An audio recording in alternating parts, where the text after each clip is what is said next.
Assalamu alaikum, dear brothers and sisters, peace be upon you. Where did the Quran come from? This is a question I often ask, non-Muslims or whenever I'm trying to do da'wah. Where did the Quran come from? Some people say, oh, he made it up. The Prophet, peace be upon him, made it up.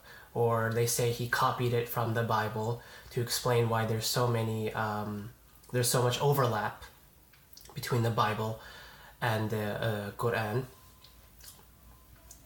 But as we know, the Quran, or as Muslims know, the Quran is the word of Allah, and the Prophet, peace be upon him, really could not have copied it from any other source, because first of all, so he's in the middle of the desert. If you look at a map, a map of back then, there are no other civilizations nearby. The Arabs at the time were extremely they were always in intertribal warfare. They were very strongly into intertribal warfare, so they didn't have many connections with the superpowers at the time, which was Persia and Rome. The Persians and Romans didn't even bother going to them because they were stuck in their own ways, fighting against each other. So he couldn't have. He couldn't have gotten his information from the Bible or the Torah. Secondly, he was illiterate, right? The Prophet, peace be upon him, another one of his miracles was that he could not read or write. So how would he have taken this information from another source? So the Quran is this big, right? It's not a small book. And juggling all of this information in your head, you can't read or write, so he couldn't write it down anywhere to recite it back to other people, and he's making all this information in his head. He knows all these stories about previous prophets and other previous times that no one can explain. How did he get this information from? And there's no conflicts there's no conflicts, so he's doing all these calculations, making sure nothing he says now is conflicting then. How could anyone, no one could create a book this big just from your own, just all in your head without ever writing or reading anything. It's come on, is it really possible? I don't think anyone could do this. Even if you made a book, I challenge someone to write a book, maybe just one or two parts of the Quran, since there are 30 parts, maybe just a few parts. Can you come up with stories that the analogy doesn't... But basically, what I'm trying to say is that there's no way that anyone could ever create something like the Quran unless they were given divine intervention, because God sent the angel Gabriel to the Prophet Muhammad, peace be upon him, and that's where he got his information from.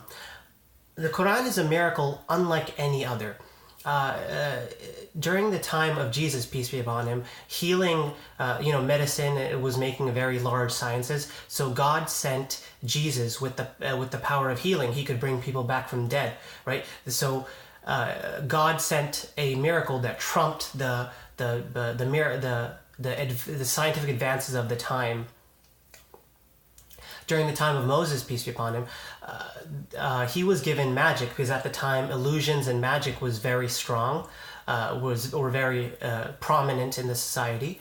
So Moses, peace be upon him, was given magic. He was able to part the seas. He was able to make his wooden staff, become a stick that devoured all the snakes of the other magicians, of which some reports say there were many, maybe thousands of magicians, and he defeated all of them with his magic. And the Quran came at a time when the Arabs were had very, very good poetry. They were very good poets, writing stories about warfare, and love and this and that. And if you listen to the Quran at all, it's a miracle that you can read and listen to almost 1,500 years after it came down. That is truly a miracle unlike any other. And if you just listen to it, it's very beautiful. I personally really like Mishari. So if you search for Baqarah Mishari, just even the first few minutes are just so beautiful, and it's poetic. It rhymes, and the meaning. If you look at the meaning, it's amazing too. So this just try to ponder, if you're a non-Muslim, try to ponder, how did the Prophet, peace be upon him, come upon the Quran? How did he create this book when he could not read or write? Before printing press and everything, he's juggling this much information all in his head, and he's teaching others and such. But there was no writing it down until many years after he started preaching. So that's all I have, I believe. Yeah, okay. Assalamu alaikum, peace be upon you.